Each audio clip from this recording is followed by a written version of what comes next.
سلامن ጥዕናን ንኹልኹም ተኸታተልተይ ይኹን እንዳበልኩ ናብ ናይ ለማዓንቲ መደበይ ከኣቱ ኣብ ናይ ለማዓንቲ መደበይ ከምቲ ልሙድ ንዓኹም ንተኸታተልተይ የምህርዩ ኢለ ዝሓሰብክዎ መደብ ሒዘልኩም መፅእ ኣለኹ።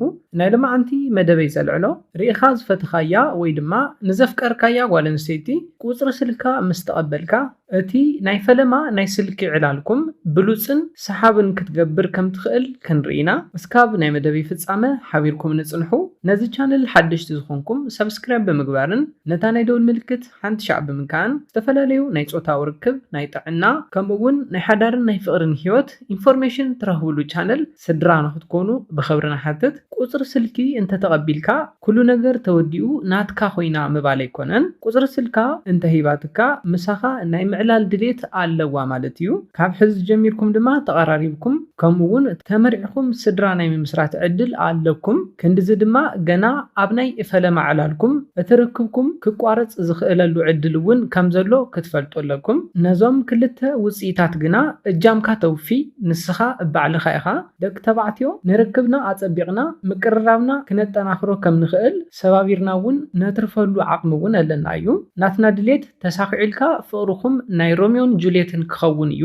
እዚ ዝኾን ድማ ንናይ ስልኪ ዕላልኩም ብጥበብ ክትፍጽምዎን ከለኹም እዩ። እዘን ቀፂለ ዝሕብረልኩም ኣድህቦ ሂብኩም ስምዑኒ። ዓርስኹም ንምጥፋእ ኣይትህፀፁ። ሓደ ደቂ ተባዕትዮ ቁፅሪ ስልኪ ናይ ምቕባል ስቴፕ ብዝግባእ ምስ ወዳእኹም ነቲ ቀፃሊ ስቴፕ ተበላሽዎ ኢኹም። ቁፅሪ ስልኪ ተቐቢሎም ቁሩብ ክይድ ምስ በሉ ደው ኢሎም ሃይ ሕዚ ዝፈለጥኩኸ ወዲ እየ እዚ ቁፅሪ ስልኪ ናትከ ምዃኑ ከረጋግፅ ደልየ እዩ ዝብል ዘፀልእ ኣህጠው ቀጠው ኢሎም ንድሌተን የጥፍኡ እዮም። ድሕሪዚ ክድውሉ እንተለው ስልኮም ኣይለዓልን። ዓርስኻ ምጥፋእ ምባል ድማ እዚ እዩ። ካብዚኦም ክትመሃርዎ ዘለኩም ካሊእ ጉዳይ ኣሎ። ሓደሻ ቁፅሪ ስልካ ሂባትን ኢልካ በብግዚኡ ኣብዚሕካ ብምድዋል ክተሳላችዋ የብልካን። ድምፅኺ ደስ ዝብል እዩ ብዝብል መወደሲ ኣብዚሕካ ምድዋል ዝተጋግዩ ልምድታት እዮም። ካብዚኦም እውን ክትርሕቕ ኣለካ። ደቂ ኣንስትዮ ካብ ዝፈትውኦ ነገር እቲ ቀዳማይ ተሃንጤን ምፅባእ እዩ።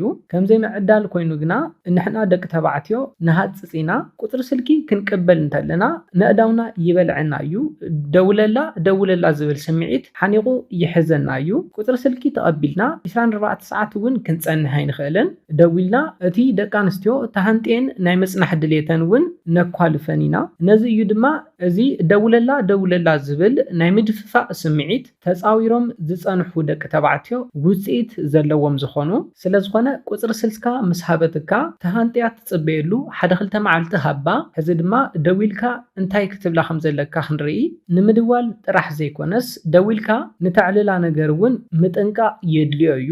ኣብቲ ቀዳማይ ናይ ስልኪ ዕላልኩም ናብ ዘህኪ ነዊሕ ዕላል ክትኣቱ የብልኩምን። ኩሉ ሻዕ ንኸይትህከ ተጠንቀቕ። ነዊሕ ዕላል ክትዕልልወን የብልኩምን። ናይ ምዕላል ሓቢራትካ ናይ ምፅናሕ ድሌት እናሃለዋ እውን ነቲ ዕላልኩም ምቁራፅን ቻው ምባልካን ክትረኽብካ ንኽትህንጠው ይደፋፍኣ እዩ።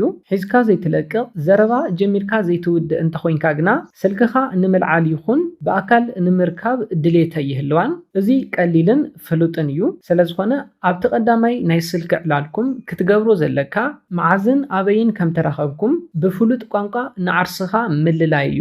ካብኡ ቅልል ዝበለን ሕፅር ዝበለን ቀልዲ ዝተሓወሶ ፃንሒት ብምግባር ቀፃሊ ናይ ምዕላል ዕድል ንክህልወኩም ብምግባር ነቲ ስልኪ ምዕፃው። ኣብዚ ትድውለሉ ሰዓት እውን ኣገዳሲ እዩ። ኣብ ናይ ስራሕ ሰዓት እንተደዊልካላ ተመቻችያ ርግ ኢላ ዘይክተዕልለካ ትኽእል እያ። ድሕሪ ስራሕ ብፍላይ ምሸት እንተዝኾን ዝበለፀ ይምረፅ። ብጣዕሚ ከይመሰየ እውን ክኸውን ኣለዎ።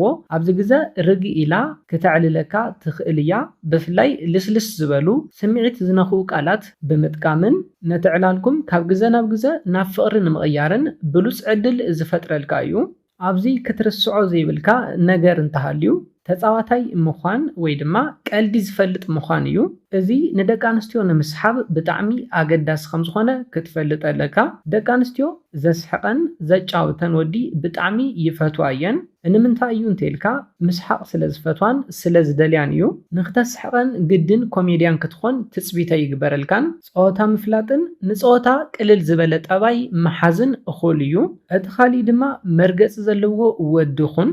ተስፋ ዘይቆርፅ ዘይሽነፍ ንዝደልዮን ንዝሓሰቦን ዕላማ ጸኒዑ ደው ዝብልን ዝሰርሕን ሰብ ንናይ ደቂ ኣንስትዮ ልቢ ብቐሊሉ ይስዕር እዩ። ንዕላማኻ ደው ምባል ዘይምቅይያር ዘይሙዳቕ ንደቂ ኣንስትዮ ዝማርኽ ብሉፅ ብቕዓት እዩ። ደቂ ኣንስትዮ ንናይ ደቂ ተባዕትዮ ቀጻሊ ዕጫ ናይ ምንባብን ናይ ምግማትን ተውህቦ ኣለወን። ስለ ዝኾነ ድማ ሕዚ ሰክሰስፉል ዋላ እንተዘይኮንካ እውን ንቐጻሊ ውፅኢታዊ ሰክሰስፉል ናይ ምዃን ዓቕሚ እንተሃሊካ ብሉፅ ነጥቢ ይወሃበካ እዩ። ዕላማን ሕልምን ዘለዎ ዕላምኡን ሕልሙን ንምስኻዕ ድማ ዘይድቅስ ጅግና ወዲ ይፈትዋ እየን። ስለ ዝኾነ እስካብ ሕዚ ዋላ ሰክሰስፉል እንተዘይኮንካ በዓል ዕላማ ኹን። ንዕላማኻ ንምስኻዕ ኩልሻ ኣንጊኻ ተስእ። ሓደ መዓልቲ ንዕላማኻ ንምስኻዕ ትሕግዘካ ጽብቕቲ ጓል ኣንስተይቲ ትረክብ ኢኻ። እቲ ካሊእ ድማ መርገፂ ሃልኻ ተስፋ ዘይቆርጽ ዘይደሃል ዘይወድቕ ንዝሓዞ ዕላማን ንዝሓዞ ሕልምን ዘይደክም ወዲ ናብ ልበን በቐሊሉ ከኣቱ ዝኽእል ዓይነት ወዲ እዩ። ስለ ዝኾነ መርገፂ ዘለዎን ዕላማ ዘለዎን ወዲ ኹን። ኣብቲ ናይ ቀዳማይ ናይ ስልኪ ዕላልኩምን ኣብቲ ናይ ቀዳማይ ቆፀረኹምን ብደንቢ ገይረን ከንብብኦ ስለ ዝኽእላ ማለት እዩ። ናይ ተቐዳማይ ናይ ስልኪ ዕላልኩም ከነጠቓልሎ እንተለና ሕፅር ዝበለ ዘየህኪ ዘየስልቹ ቅልል ዝበለ ፀወታ ብጣዕሚ ኣገዳሲ እዩ። ከም ብዙሓት ደቂ ተባዕትዮ ናይ ስልኪ ዕላልኩም ብዘይ ምንውሕኻ ብዙሕ ጥቕሚ ትረኽበሉ ኢኻ። ኣብ ናይ ቀዳማይ መዓልትኻ ናይ ዕላል ሕፅረት ኣየጋጥመካን ኣይድብራን። ናይ ጓል ድምፂ ሰሚዕኻ ከም ዘይትፈልጥ ሰብ ሎማዓንቲ እየ ረኺበክሞ ኣይለቀቅክን ዝብል ስምዒት ኣይተምፅእ። ለሚንካ ናይ ምዕላል ጠባይ ኣይተርኢ። ዕላልኩም ጽቡቕ እንዳሃለወ ንዕላልኩም በዓልኻ ምቁራጽካ ብዙሓት ነጥብታት የውህበካ እዩ። ካልእ ግዜ ንኽትድውለላን ንኽትረኽበካን ድሌት ንኽትሕድር ዝሕግዝ ስለ ዝኾነ ንኽትረኽባ ቆፀራ ቅድሚ መሓስካ ብኸምዚ መንገዲ ሓደ ክልተ መዓልቲ እዕልላ ናይ ንራኸብ ሕቶ ቀልጢፍካ ብዘይ ምሕታትካ ብሉፅ ነጥቢ የውህበካ እዩ።